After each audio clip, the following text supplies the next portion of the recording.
Bonjour, dans cette vidéo, on va faire une note de crédit fournisseur. Donc, dans une pièce précédente, on avait fait un achat de différents jeux chez le fournisseur. Et là, on va retourner 5 jeux. Donc, on a reçu une note de crédit du fournisseur.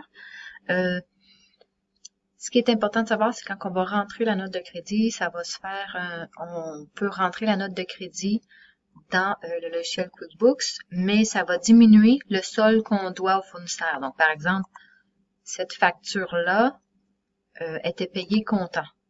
Donc, on l'a toute payé. Donc, dans notre logiciel, on n'a aucun solde dû au fournisseur. Si je vais voir dans dépenses fournisseurs, à Randolph, j'ai aucun solde que je lui dois. Quand on va rentrer la note de crédit, ce que ça va faire, c'est que ça va diminuer le solde que je lui dois. Donc, il est déjà à 0. Donc, ça va tomber à la pièce 11 va nous faire tomber à moins 91,98. Donc, ça, c'est la première étape qu'on va faire dans QuickBooks. Après ça, si on reçoit un montant d'argent du fournisseur, par exemple, comme ici, comptant, on reçoit, là, on va aller faire une autre étape. Sinon, on aurait seulement pu attendre de lui devoir de l'argent, puis quand on va lui devoir de l'argent, ben, on diminuera cette note de crédit-là du solde. Mais là, on va faire les deux étapes de la note de crédit.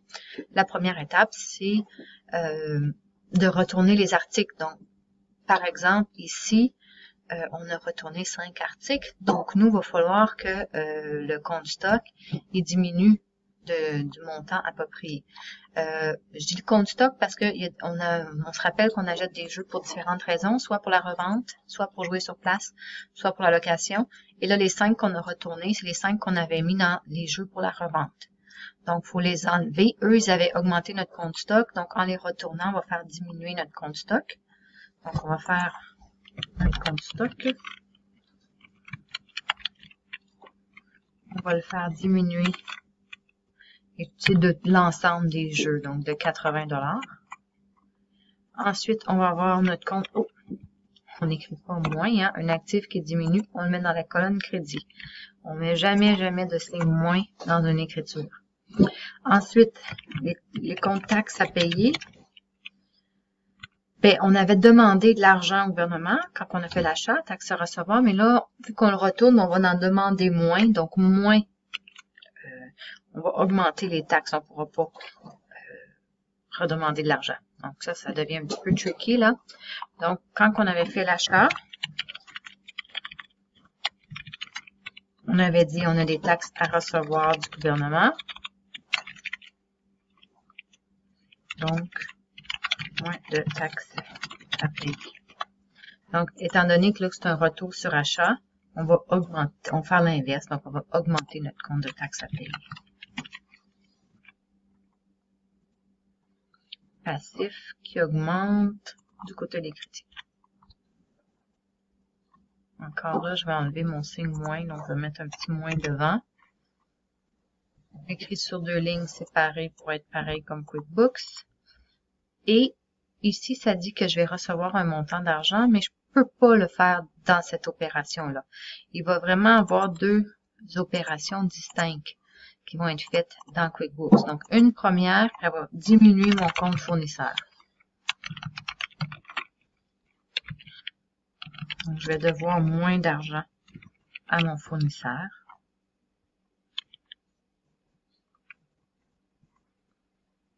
Là, je vais vérifier que j'ai bien le même montant. Oui. Donc, ça va être une première fenêtre que je vais remplir. Puis ensuite, je vais aller dans une autre fenêtre qui, elle, va augmenter mon compte en caisse. Je vais recevoir l'argent et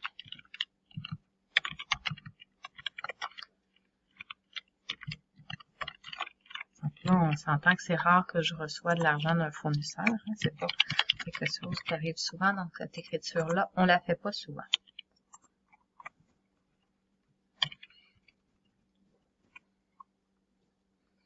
Donc, ça, c'est l'écriture, les 2 écritures qui vont avoir lieu. On va aller faire maintenant les 2 étapes dans QuickBooks. Si ça n'avait pas été des jeux pour la revente, la seule différence, c'est qu'au lieu d'utiliser mon compte stock, ben là, j'aurais utilisé un autre compte. Par exemple, j'aurais pu utiliser mon compte dépenses pour les jeux sur place ou dépenses pour les jeux de location pour enlever, faire réduire ce compte de charge-là. Donc, on va aller dans QuickBooks. La première étape, si vous voulez suivre les étapes, n'oubliez pas, il y a toujours ici le guide QuickBooks. Donc, dans la section fournisseurs, ajouter, pas ici, achat et fournisseur, on avait comptabilisé une facture d'achat, ajouter un fournisseur. Puis là, on est crédit et remboursement des fournisseurs. Donc là, on est dans l'étape comptabiliser une note de crédit reçue du fournisseur. Donc, c'est dans la section nouveau, crédit de fournisseur, nouveau, crédit de fournisseur. On rentre le nom de notre fournisseur, c'était Randolph. La date. Mois dernier, c'est octobre, donc 11 octobre.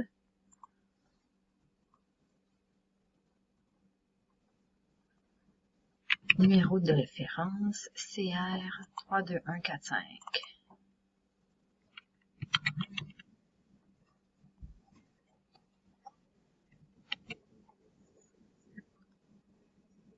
Donc, maintenant, on a toujours la section catégorie ou article. Étant donné que nous, on retourne des articles, on veut que notre inventaire soit ajusté. On va aller dans la section détail des articles. Et là, j'ai une petite problématique. Là. Vous voyez, mes colonnes sont très, très larges. Donc, j'ai appelé QuickBooks. Quand ça arrive, vous allez dans les titres, entre les deux. Puis, vous cliquez là pour comme, ajuster la largeur des colonnes, puis ils vont redevenir normales. Donc, c'est pas très long, mais quand on ne sait pas, ça peut être problématique. Donc, le produit qu'on retourne chez le fournisseur, c'est le style jeu. Donc, on en retourne 5. On va sélectionner notre jeu. On en retourne 5. On les avait payés 16 $ chacun, donc pour un total de 80 $. La classe, c'est produit destiné à la vente. Oui, exact. Le total de la facture, 91,98, c'est égal. Donc, parfait, on peut enregistrer et fermer. Si on va voir ici notre fournisseur, on a un solde négatif. Donc, c'est lui qui nous doit de l'argent. Contrairement, par exemple, à un solde positif, c'est nous qui doit de l'argent à notre fournisseur.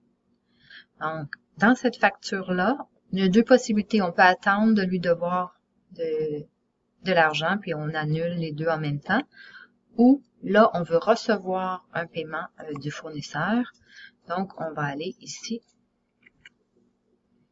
faire la réception du paiement fournisseur. Donc, on va aller dans Nouveau, dépôt bancaire.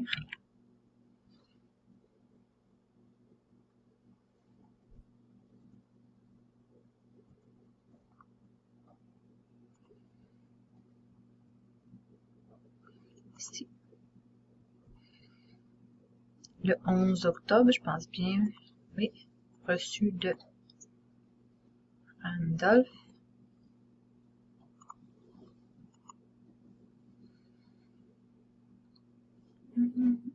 Dans le compte fournisseur, on veut dire diminuer notre compte fournisseur.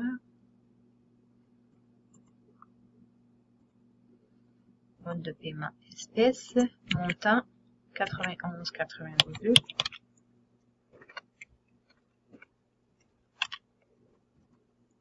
On ne rentre pas de taxe de vente. La taxe de vente a été rentrée lorsqu'on a fait notre note de crédit. La classe aussi. Donc là, on veut juste affecter le compte en caisse puis le compte fournisseur. Donc le compte en caisse ici, parce qu'on a sélectionné, une banque a été sélectionnée, il y a un dépôt qui va se faire dans ce compte-là. Et on a l'autre compte qui va être utilisé, ça va être le compte fournisseur. On va cliquer ici, enregistrer et nouveau.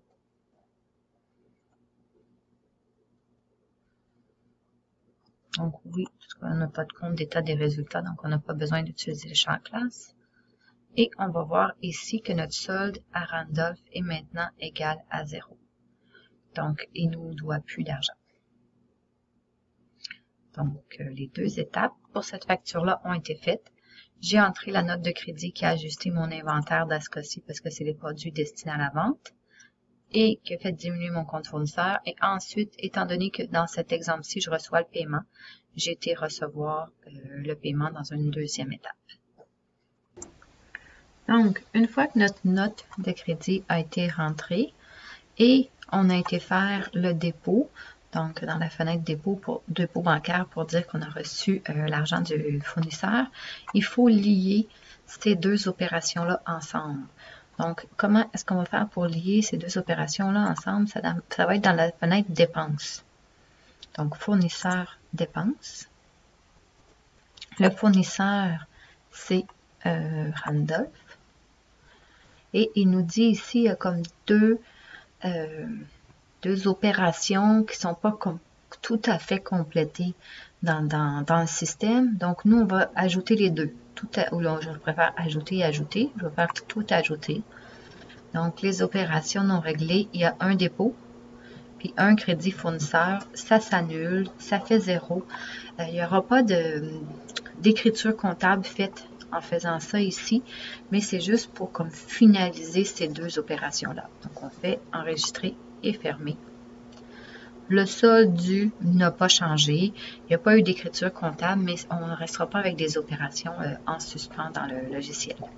Là, c'est terminé. Donc, merci.